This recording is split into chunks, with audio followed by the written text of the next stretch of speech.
1939, Canada. The nurse who stole daughters to raise with her dead son. The Bell Hollow case. The snow had been falling for 3 days straight when Margaret Thorne stepped off the logging truck at Bell Hollow Children's Home. It was February 12, 1939, and the world felt like it was holding its breath. The driver didn't look at her as he handed down her single suitcase and the small wooden box she held tight against her chest like a sleeping child. "This is as far as I go, miss," he said, his words forming white clouds in the bitter air. "Road doesn't go past here anymore." Margaret nodded and watched the truck disappear back into the forest of pine and birch that stretched endless in every direction. She stood alone in the clearing, snow catching on her dark coat and the white cap of her nursing uniform. The building before her rose like a gray stone prayer from the wilderness. 3 stories tall with windows that looked like closed eyes. Above the heavy wooden door, carved letters spelled out the words that would become her world. Bell Hollow Children's Home for Girls. Established 1887. The door opened before she could knock. A thin woman in a black dress stood there, her face sharp as winter ice. "You must be the new nurse," the woman said. "I am Miss Hartwell, the superintendent. You're 2 days late." "The roads," Margaret began, but Miss Hartwell was already turning away. "Come. The girls are in their evening meal. You can meet them properly tomorrow." Margaret followed her through hallways that smelled of carbolic soap and something else. Something like sadness that had soaked into the wooden floors over 52 years. The walls were painted a pale green that reminded her of hospital corridors, and her footsteps echoed in the silence. She clutched the wooden box tighter. "We have 23 girls currently," Miss Hartwell said without looking back. "Ages 6 to 16. Most are wards of the province. Some are difficult cases. Girls whose families could not manage them. Girls who needed to be removed from certain situations." They passed a dining hall where Margaret glimpsed small figures hunched over wooden tables. The girls ate in complete silence. No laughter. No whispered secrets. Just the soft scrape of spoons against bowls and the occasional cough that seemed too loud in the quiet. "Rule 1, Miss Hartwell continued. The girls speak only when spoken to. Rule 2, lights out at 8 o'clock sharp. Rule 3, no personal attachments. These children are not pets to be coddled. They are here to learn discipline and useful skills before they enter domestic service." Margaret's room was on the 2nd floor. A small square space with a narrow bed, a washstand, and a window that looked out over the frozen lake behind the building. Miss Hartwell handed her a ring of keys that felt heavy as stones. "Evening rounds begin at 9. Check each dormitory. Count heads. Lock the doors. The east wing is closed, has been for 3 years now. Heating costs, you understand. Some of the older pipes burst." She paused at the door. "One more thing, Miss Thorne. I trust you left whatever personal troubles brought you here in the outside world. These children have enough ghosts of their own." When Margaret was alone, she set the wooden box on her small table by the window and opened it with shaking hands. Inside, wrapped in tissue paper that still held the faint scent of her old life, lay a child's wooden train engine, painted red but worn smooth by small hands. Beside it, a photograph of a boy with dark hair and solemn eyes, taken on his 7th birthday. The last birthday he would ever have. "Thomas?" she whispered to the empty room, and the name fell like snow in the silence. That first night, she walked the halls as instructed. The building creaked around her like an old ship in a storm. She unlocked each dormitory door and counted the sleeping forms. 6 beds to a room, girls curled under thin blankets like small animals in winter dens. They slept deeply, the sleep of children who had learned that dreams were safer than waking. But in the last dormitory, one girl was awake. She couldn't have been more than 8, with dark hair spread across her pillow and eyes that watched Margaret from the shadows. For a moment, standing there with the lamplight flickering across her face, the child looked exactly like Thomas had on those nights when fever made him restless. Margaret's breath caught in her throat. She stepped closer to the bed, and the girl's eyes followed her movement. They were the same deep brown, the same serious expression that asked questions without words. "What's your name?" Margaret whispered. The girl glanced toward the sleeping forms of her roommates, then back at Margaret. "We're not supposed to talk after lights out," she said, her voice barely a breath. "I'm the new nurse. It's all right." "Sarah," the girl said. "Sarah Mills. I've been here 6 days. 6 days." The same amount of time Thomas had been in the ground before Margaret finally found the strength to leave their little house in Toronto and answer the advertisement for a nurse position in the remote wilderness of northern Ontario. 6 days since she had packed his train and his photograph and decided she could not bear to live in a world that still expected her to be a mother to empty air. "How old are you, Sarah?" 8.5. The same age Thomas would have been now, if the influenza hadn't taken him in December. Margaret felt something crack open inside her chest, something that had been frozen solid for 2 months. "Go to sleep now," she said gently, reaching out to touch the girl's dark hair. Sarah closed her eyes obediently, but Margaret could see she was only pretending. Like Margaret herself had pretended to sleep for weeks after the funeral, lying in bed and listening for footsteps that would never come, for a voice that would never call her name again. She locked the dormitory door and continued her rounds, but her thoughts stayed with the girl in the last bed. Sarah Mills, 8.5 years old, with Thomas's eyes and Thomas's quiet way of watching the world. By the time Margaret reached her own room, something new was stirring in the place where her heart used to be. Something that felt dangerous and necessary and full of a hunger she hadn't felt since her son stopped breathing. She sat by her window and looked out at the snow falling on Bell Hollow Lake, wondering if it was possible for God to send messages through the faces of orphan children, and whether some kinds of love were meant to be buried or reborn in the most unexpected places. By March, Margaret had been at Bell Hollow for 6 weeks, and the girls had learned to watch her hands.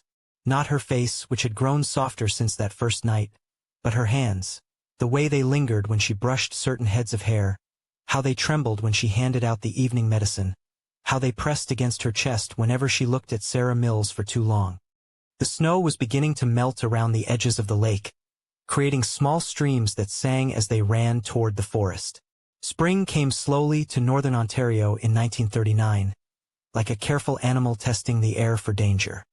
But inside Bell Hollow, something else was waking up, something that had been sleeping in Margaret's heart since December. She had started with small kindnesses. An extra biscuit for Sarah at breakfast, a gentle touch on the forehead when taking temperatures, a whispered "sleep well" that sounded more like a mother's blessing than a nurse's duty. Miss Hartwell noticed but said nothing. The girls needed someone who cared, even if caring came with its own complications. But Margaret's attention wasn't scattered among all 23 children. It focused like lamplight on certain faces.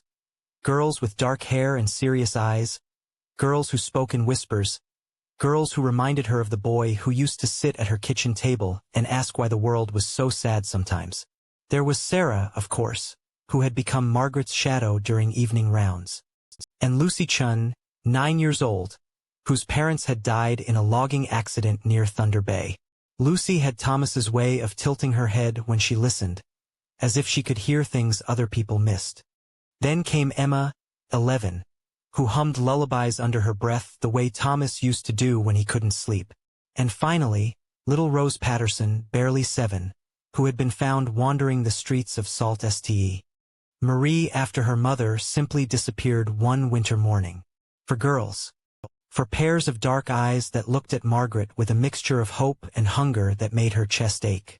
For children who needed someone to love them the way she had loved Thomas. Completely, desperately, without question. The East Wing had been closed since 1936, Miss Hartwell had said. Heating costs and broken pipes. But when Margaret explored it during her sleepless nights, she found something different. She found rooms that could become a home. The first room she claimed was at the end of a long hallway where the afternoon sun came through tall windows and painted golden squares on the dusty floor. She swept it clean by candlelight, scrubbed the walls with soap and water she carried in buckets from the working part of the building. She found an old wooden table in the basement storage room and dragged it up the stairs, along with 5 chairs, 4 small ones and 1 larger. 5 chairs around a table. 4 for her chosen girls and 1 for Thomas. She set his place every evening after dinner, when the rest of the home had settled into its regulated quiet. A blue tin plate that had been his favorite, the one with painted flowers around the rim. A small fork and spoon. A glass of water that caught the lamplight like liquid gold. And always, at the center of his place setting, the red wooden train engine from her memory box. "Thomas is coming to dinner tonight," she would whisper to the empty room, and for a moment, just a moment, she could almost hear his footsteps in the hallway. The girls came one at a time. First Sarah, whom Margaret found crying in the washroom after Lucy Chun had pushed her during their weekly bath. Margaret knelt beside the child and dried her tears with gentle fingers. "Would you like to see something special?" Margaret asked. "Something just for you?" Sarah nodded, and Margaret led her through the maze of corridors to the east wing, to the room that smelled of soap and hope. Sarah's eyes widened when she saw the table set for dinner, the 5 chairs arranged like a family around a feast. "Whose chair is that?" Sarah asked, pointing to the empty place with the train engine. "That's Thomas's chair," Margaret said. "He's my son. He's coming to visit us." Sarah was 8 years old. She knew what death was, most children at Bell Hollow did. But she also knew what loneliness felt like, and she recognized something familiar in Margaret's voice when she talked about Thomas. The same hollow sound her own voice had made when she used to talk about her mother, before she learned that missing people hurt too much to mention. "Can I sit here?" Sarah asked, touching the back of a small chair. "That chair is yours," Margaret said. "It's been waiting for you." They had their first dinner together that night. Bread and butter Margaret had saved from her own meals. Apples from the storage cellar.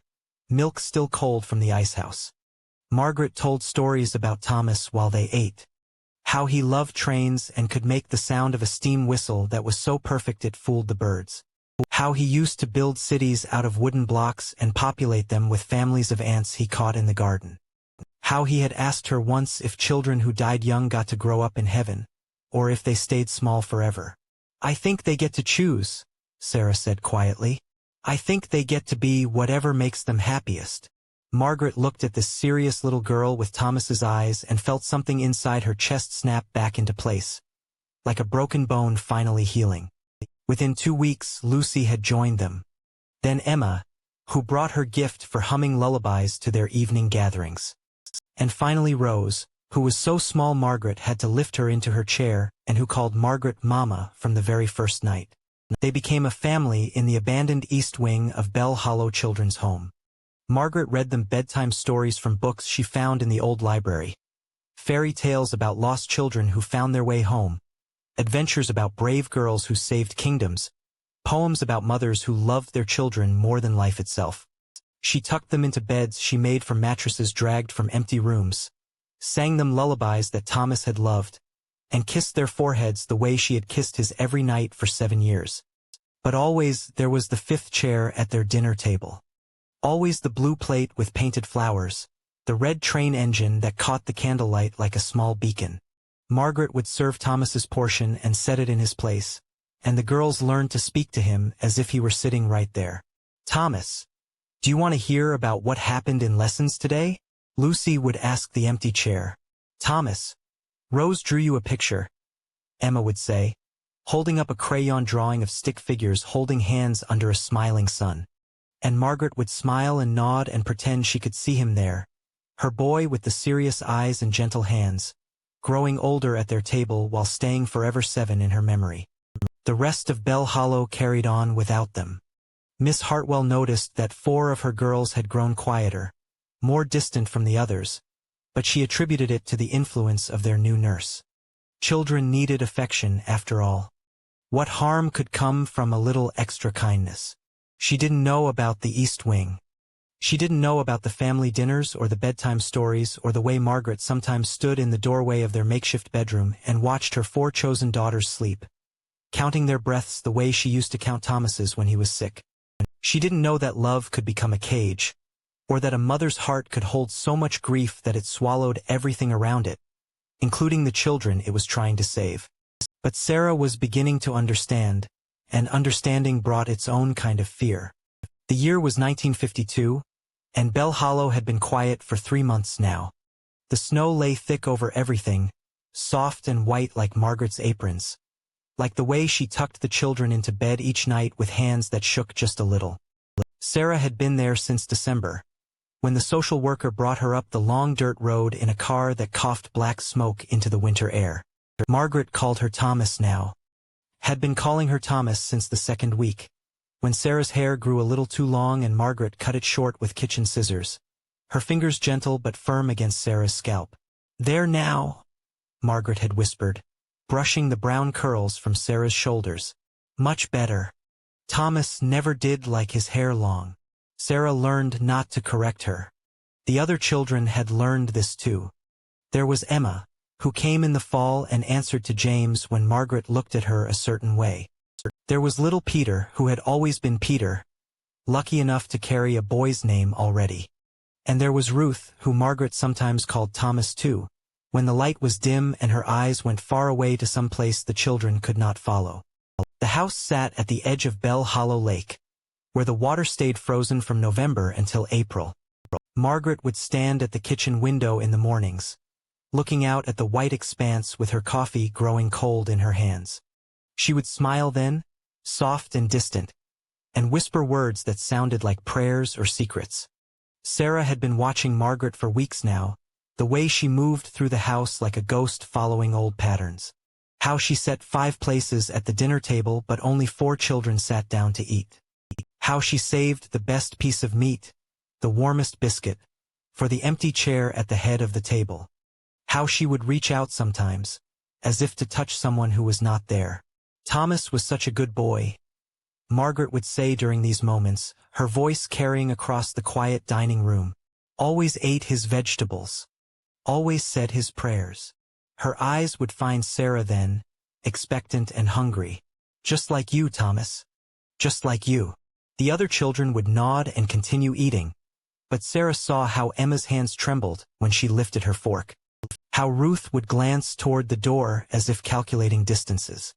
They had all learned the same lesson Sarah was learning now. They had all discovered what happened to girls who could not become the boy Margaret needed them to be. It was early March when the first crack appeared in the lake ice. Sarah noticed it during her morning chores, carrying water from the well to fill Margaret's washing basin. The sound came like a whisper at first, then a groan, then something that might have been crying if you listened too closely. The ice was giving way to spring, and with it, the lake was preparing to give up its secrets. That afternoon, Margaret called Sarah into the parlor. The room smelled of lavender and old wood, and the photographs on the mantel showed a family that had once been whole. Margaret sat in her rocking chair, the one that creaked in rhythm with her breathing, and patted her lap. "Come here, Thomas," she said, and Sarah went. Because she had learned that fighting only made Margaret's smile grow tighter, her love grow sharper. Margaret's arms wrapped around Sarah's small frame, holding her close against the black wool of her dress. "Do you know what spring means, Thomas?" Sarah shook her head, though she was beginning to understand. "Spring means the lake wakes up," Margaret whispered, her breath warm against Sarah's ear. "Spring means we can see clear to the bottom again. Spring means the ones who couldn't stay with us get to come home." Through the parlor window, Sarah could see the lake stretching out white and endless, but now she knew it was not empty. Under the ice lay the girls who had come before her, the ones who had tried to be Thomas but had failed Margaret's tests. They rested there in the cold, dark water, waiting for the ice to melt so they could rise to the surface and be found. Margaret's arms tightened around Sarah, and her voice dropped to something softer than a lullaby, more dangerous than a threat. "But you won't leave me, will you, Thomas? You're such a good boy. Such a perfect boy. You'll stay right here where you belong." Sarah nodded because nodding was safe, but her heart was beating loud enough to wake the dead. She thought of the girls under the ice, how they must have sat in the same chair, felt these same arms around them, heard these same words spoken like a blessing and a curse. They had tried to run, perhaps. They had tried to remember their real names, their real lives, the families who might be looking for them still. But Margaret's love was bigger than their memories, stronger than their will to live as themselves. Pulled them down like the lake water, cold and patient and complete. That night, Sarah lay in the bed that Margaret insisted belonged to Thomas, staring at the ceiling and listening to the house settle around her. She could hear Margaret moving through the rooms below, talking to someone who was not there, singing lullabies to the empty air. The other children breathed quietly in their beds, but Sarah knew they were not sleeping. They were all thinking the same thoughts now. Spring was coming, and with it, choices that would determine who lived and who joined the girls beneath the ice. Sarah could feel the weight of Margaret's expectations settling on her shoulders like snow, cold and persistent and impossible to brush away. She thought of the car that had brought her here, how it had disappeared down the road leaving only tracks in the snow. She thought of the social worker who had promised this would be temporary, just until a proper family could be found. But no one was coming to look for them here. No one knew where they had gone. In the morning, Margaret would dress her in Thomas's clothes again, comb her hair in Thomas's style, and expect her to answer to Thomas's name with gratitude and joy. The other children would watch and wait to see if Sarah could play the part well enough to survive another day, another week, another season of Margaret's terrible love. But tonight, as the ice cracked and groaned on Bell Hollow Lake, Sarah allowed herself to remember her own name, to whisper it into the darkness like a prayer she was not sure anyone could hear. She thought of the choices that lay ahead of her, and the children who would need someone to make the right one, even if it meant walking out onto the ice herself. The lake was patient, but spring would not wait forever, and neither could she. The year was 1952, and the apple trees around Bell Hollow were blooming for the first time in 3 years. Margaret had forgotten they could bloom at all.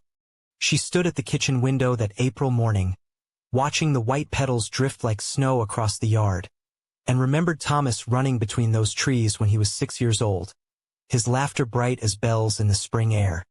The knock came at exactly 9 o'clock, firm and official against the front door. Margaret did not move from the window. She had been expecting this sound for months now, ever since the ice began to crack on the lake and she started finding Sarah standing by the water's edge at dawn, her face turned toward the road that led away from Bell Hollow. "Mrs. Holloway," came a man's voice through the door. "This is Sheriff Morrison. We need to speak with you about the children." Margaret closed her eyes and felt the years settling on her shoulders like dust. Behind her, she could hear the soft footsteps of Emma and Ruth and Peter, gathering at the top of the stairs the way children do when they sense danger. Sarah would be with them, she knew, her hand probably resting on little Peter's shoulder in that protective way she had learned since coming here.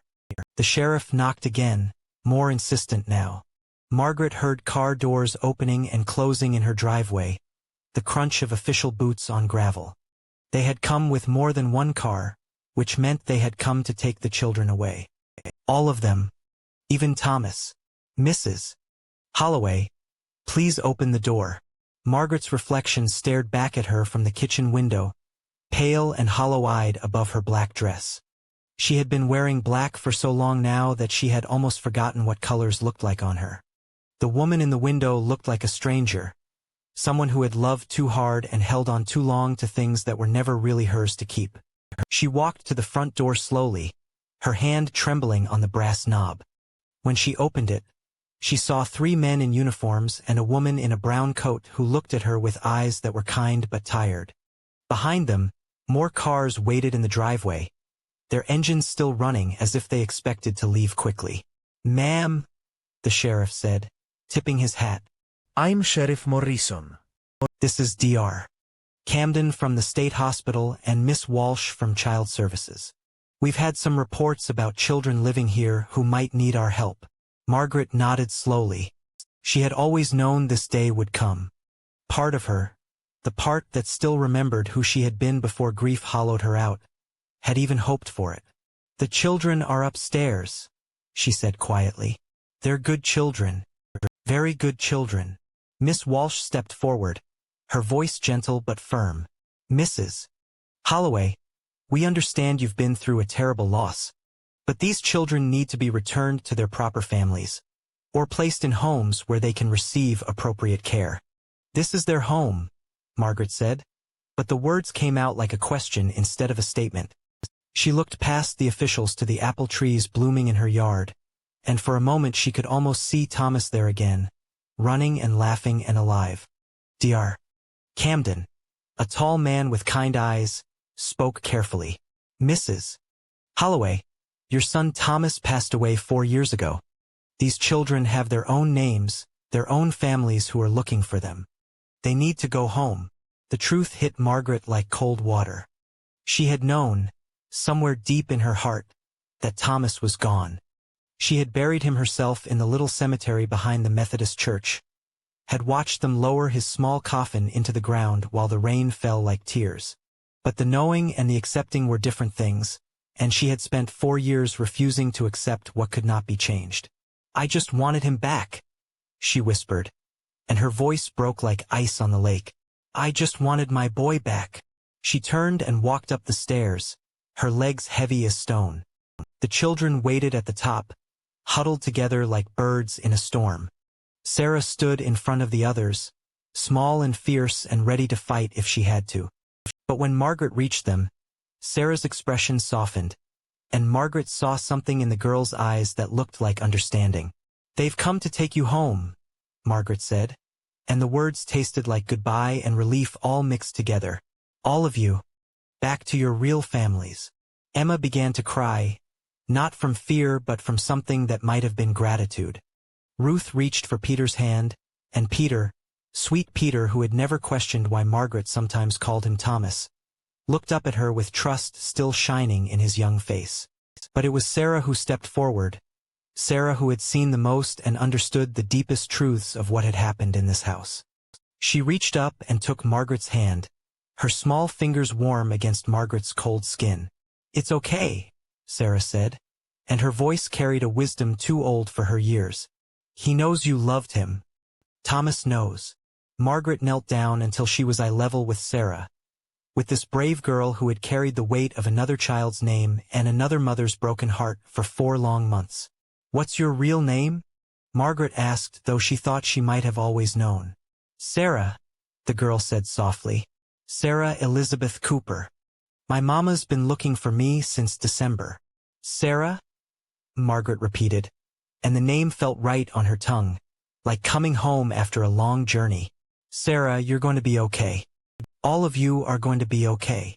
She gathered the children around her one last time, these borrowed sons and daughters who had tried so hard to fill the empty spaces in her heart. She hugged them gently, the way she should have hugged them from the beginning, without desperation or the need to make them into someone they were not. The officials were patient while Margaret helped the children gather their few belongings. She packed their clothes carefully, the way a real mother would, and whispered words of encouragement as they walked down the stairs together. At the front door, she stopped and looked back at the empty house, at the photographs on the mantel and the extra place setting still waiting at the dining table. Mrs. Holloway, Dr. Camden said gently, there's a place where you can get help. People who understand what you've been through. Margaret nodded. She knew about places like that. She had always known, in the part of her mind that stayed clear even when grief made everything else cloudy, that she would probably end up there eventually. It did not frighten her as much as she thought it would. Perhaps it was time to learn how to let go, how to love without holding so tight that it became a cage. She watched the cars drive away with the children inside, their faces pressed to the windows, waving goodbye. Sarah's face was the last one she saw, solemn and kind and free to be herself again. Margaret stood in her doorway until the cars disappeared around the bend in the road, taking their precious cargo back to the world of the living. The apple blossoms continued to fall around her, white petals on the spring wind. Somewhere in the distance, Margaret thought she heard the sound of a child's laughter, light and joyful and finally at peace. She smiled then, really smiled, for the first time in 4 years. Years later, when the house at Bell Hollow stood empty and the local children dared each other to walk past it on Halloween nights, they would sometimes hear a woman's voice singing lullabies to the wind. But those who listened closely said the voice did not sound sad anymore, and sometimes, carried on the evening air, came the bright echo of a little boy's laughter, finally free to run forever through fields of endless spring. Margaret had learned, at last, that the greatest love sometimes means knowing when to let go.